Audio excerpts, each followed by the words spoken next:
your beloved Boss Mike Cervera.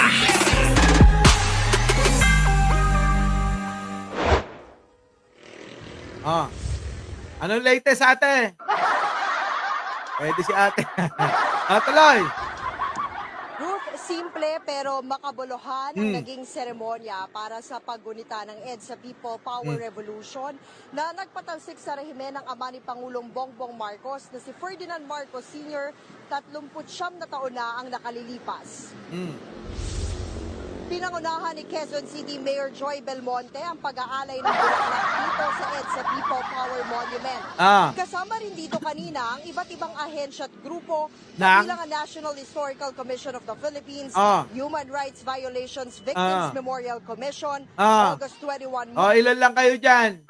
Tingnan nyo, sabi nila mga kababayan, sabi nila, ay, naku, ang administrasyon ay talagang binubura ng kasaysayan. Kita nyo nga suporta dyan. Nandiyan pa nga yung mga pulis, militar, para bantayan kayo riyan. Ano binubura? Anak ng pating talaga, Sige, tuloy. Movement at Project Gunita. May 3 gun salute din bilang pagpupugay at pag-alala sa mga biktima at bayani ng martial law. Anak na... Yan ang problema, putik na yan. Ginawa pa nilang bayani, mga kababayan, yung mga siraulo. Di ba? Ginawa nilang bayani yung mga siraulo noon. Na naghahangad na maging kasikat nila si Pangulong Ferdinand Marcos Sr. Na hindi nila magawa, mga kababayan, kasi ang talino ni Pangulong Ferdinand Marcos, Apulakay. Hinangaan ng buong mundo yan. Alam niyo yan? Na ang talino ni Ferdinand Marcos Sr., hinangaan yan ng buong mundo. Hindi lang dito. Tapos kayo, inggit na inggit, hindi nyo kaya yung talino noon ni Apulakay. Humina na lang, kaya medyo humina na kasi, sayang. Tuloy. Sinundan ito ng pag-awit sa mga kantang nagbigay depenisyon sa mapayapang revolusyon noon, gaya ng Bayan Ko at Isang Lahi. Ayon kay NHCP Chairperson Regalado Jose Jr., alisin man ang holiday status o hindi sa araw na ito, magpapatuloy pa rin sila sa mandato nilang sariwain at ihayag sa publiko ang mga nangyari sa bahaging ito ng ating kasaysayan. Ilan na lang kayo dyan, Sariwain ninyo. Gusto nyo, araw-arawin nyo pa eh. Tama po ba, mga kababayan? Kahit araw-arawin nyo yan. Alalahanin ninyo. Ang gawin ninyo, paggising nyo ng umaga, habang nagkakape, alalahanin nyo, EDSA People Power. Tapos, mga kababayan, habang kumakain kayo, sipin nyo pa rin, EDSA People Power. Walang pumipigil sa inyo. Habang naliligo kayo, EDSA People Power. Alalahanin ninyo. Magpakaano kayo dyan. Sabi tuloy ni Jan Angeles, habol nyo lang naman dyan, holiday. Para bakit? Di ba, totoo naman? Wala naman kukunti lang naman tao. Mag-holiday lang para makipag-date kayo. Ganyan ngayon mga tao Ganyan ngayon yung mga kabataan. Holiday, tapos pupunta ng mall, pupunta ng luneta, pupunta kung saan-saan. Tapos pag-uwi nyo, buntis na kayo. Ay nako, kininayo. Hindi ganyan ang buhay namin noon. Kami noon, aral, eskwelahan, uwi, bahay. Punta bukid. Uwi, kain, aral, bahay. Kapag Sabado, Linggo, laro, syato, piko, patintero, ganun lang kami. Kaya naging disiplinado kami. Tandaan niyo mga kababayan, malayong-malayo na tayo sa mga kabataan ngayon. Tayo ngayon, disiplinado. Bakit? Natuto tayo ng masipag. Tandaan niyo itong sasabihin ko. Ang katwiran natin, mga kababayan, noon, walang karapatan na mapagod, magreklamo ang isang tao hanggat kumikita ka. Di ba? Ganun po yung katwiran natin ngayon, mga kababayan. Lahat inaasa. Sasabihin nila, di bale, yung tatay ko naman mayaman. Yung nanay ko naman nasa abroad siya. Kaya okay lang, antay na lang ako ng ibibigay niya. Di ba, mga kababayan? Ganun Ang layo na, paano tayo? Kasi sabihin nyo, hoy, may ambag ako sa gobyernong ito. Magsipag muna kayo. Gayahin nyo muna yung mga lolo't lola nyo, nanay, tatay ninyo, bago kayo sasabihin nyo na may ambag kayo. Asa nga mga kababayan, ayan, tingnan nyo yung mga manlilin lang. Ilan lang sila dyan? Ilan lang sila? Tingnan nyo. Ilan lang sila? Ano? Oh. Oh, di ba? Walang pagod hanggat kumikita ka ng pera, tandaan nyo yan. Kapag kumikita kayo ng pera, ambag yan sa ekonomiya. Kaya yung mga nagsasabi, grabe si Boss Mike, ang daming trabaho. Kasi yun yung tinanim ng mga magulang ko. Mga lolo't lola ko. Kailangan, magsipag ka, gusto mong umasenso. Ganun yun. Kahit magkano lang, at least yung ginagawa mo, makabuluhan, at kahit papano kumikita ka, okay lang. Anong problema dun? Di ba? Alam niyo naman, ang mga tao ngayon kapag ka, mga kababayan, pag gugustuhin naman talaga nila, maraming paraan. Kaya lang, kapag ayaw talaga nila, wala tayong magagawa kahit ano pang, maraming dahilan. Tuloy. O konti na lang ho sila mga kababayan. Oo. Ruth, nagmarcha naman ang ilang progresibong grupo patungo rito sa EDSA People Power Monument ngayong hapon. Paraan nila ito para sariwain ang diwa ng EDSA. Kasabay nito ay ang kanilang panawagan na panagutin ang mga Duterte at singilin si PBBM. Kita nyo? Si Duterte na lang. Panagutin nyo si Duterte. Move on na kayo sa mga Marcos. Putik na, tagal-tagal nyo na. Ilang dekada na. Yung sumisigaw ngayon na, singilin ang mga Marcos. Tingnan ninyo, mga uhugin pa. Putik na yan, anong alam nila? Anong alam nila noon? Nang panahon na yan, tayong mga mga na tao na noon ang nakakaalam niyan. Alam nyo yan. Kaya nga nanalo si Pangulong Bongbong Marcos, di ba?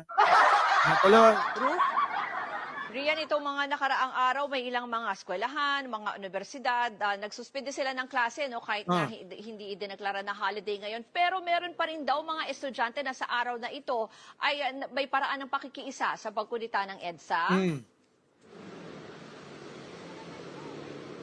Ruth, tama ka dyan. Isa na riyan yung mga estudyante sa PUP Santa Mesa sa Maynila. Nako, PUP, maraming aktivista. Nako Totoo naman, PUP, di ba? Ang daming aktivista dyan. Tuloy.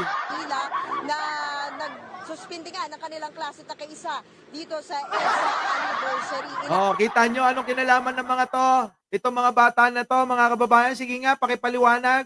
Anong kinalaman ng mga batang ito sa mga nangyari noong panahon ni Pangulong Ferdinand Marcos Sr., mga kababayan, paki-explain. Anong kinalaman nila? Yan po yung mga dinoktrinahan. Ipinilit yung kaisipan na masama ang mga Marcos kahit hindi naman. Di ba? Sa kanila ay umikot sa kanilang paaralan bitbit. Kita nyo, ano ba yun? Bayan muna, anak. Nako, gusto. Alam nyo na yan. Yung mga hinaing nila sa pamahalaan, meron ding nagsagawa ng maiklang piket sa harap ng Charlie Del Rosario Building. Mga nasa higit 500 estudyante mula sa iba't ibang kolehiyo at departamento ang inaasang makikiisa pa sa mga aktibidad dito sa EDSA People Power Monument. Kita nyo mga kababayan ko, ayan maliwanag yan, Ano yung mga yan, Di ba? Puro mga bata. Anak ng pating na yan. Kung kayo, eto mga kababayan, payo ko lang baka naman isa yung mga anak nyo dyan. Kung kayo, itong mga kabataan na to, kaysa naggaganyan, alam nyo kung nag-working student kayo, yung mga ganyan ninyo, pinagtrabaho ninyo sa McDo, sa Jollibee, sa KFC, sa mga food chain, mga kababayan. Kung pinagtrabaho na lang nila, nakatulong pa sila sa ekonomiya, nakatulong pa sila sa mga magulang nila, di ba? Mga kababayan, ganun dapat Kasi mga kababayan, eto yan. Dati mga kababayan, nung panahon natin, aminin nyo to. Nung panahon natin, ang makikita nyo sa Jollibee, McDonald's, at mga food chain, yung mga ganitong itsura lang. Guwapo, magaganda, bawal ang pangit doon. Ngayon, mga kababayan, kahit na itsura, pwede na. Kahit ano itsura, pwede na ngayon eh. Napansin nyo ba? Putik na, kahit bukbukin yung mukha mo, pwede ka na ron. Kaya wala nang dahilan. Kasi dahilan namin no, ng mga kaibigan ko. Sabi, apply tayo dyan sa, sa Jollibee tsaka McDo. Sayang yung oras eh. Kaysa hinihingi natin kay tatang, kay nanang yung ating baon araw-araw. Kahit yun man lang maitulong natin. Ganun ang kaisipan ng mga kabataan noon. Yung makatulong sa magulang. Yung hindi nila, yung makatulong para gumaan. Yung alin? Yung pamumuhay ng magulang. Ganun ang kaisipan ng kabataan ngayon. Ngayon, iba eh. Tignan ninyo mga ginagawa nila. Iba. Di ba? Ibang-iba. Tama po ba mga kababayan? Ibang-iba. Ngayon, mga kababayan, eto pa. Bayad na yan, Lods, ng China. Sabi mo pa. Ngayon, iba na, ayan, ganyan ang ginagawa nila. Pero ngayon, ulitin ko, banggitin ko, nung araw, nung panahon natin, aminin nyo yan, aminin nyo. Pogi, magaganda lang ang nagtatrabaho sa mga food chain. Bakit? Kasi yung mga tao pumupunta ro para magpakyut lang doon sa mga sa mga crew, 'di ba? Papakyut silang gano'n, Dami pang nagbibigay sa akin ng mga ng mga love letter. May mga regalo pa ako. Naku, may namigay pa sa akin ng singsing. Oo, may namigay sa akin ng singsing mga kababayan. Ang ginawa ko nun dahil kulang yung pang tuition ko, sinanla ko eh. Sinanla ko mga kababayan, mahal pala. Hindi ko na natubos yun. Uy, thank you Oo, kay Riz. Kay Risa. Di ba? Uy, buhay pa kaya yun?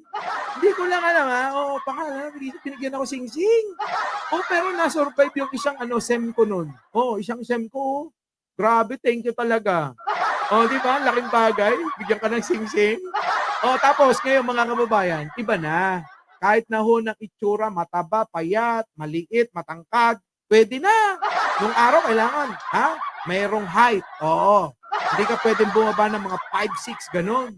At kailangan, makinis ka, gwapo. Ganun, di ba? Pero ngayon, kahit sino na pwede eh. Try nyo. Try nyo, mga kababayan. Sabi ko lang, tumatanggap na ba sila ng ganito? Di ba, mga kababayan? Ibang-iba na, Our beloved Boss Mike Cervera.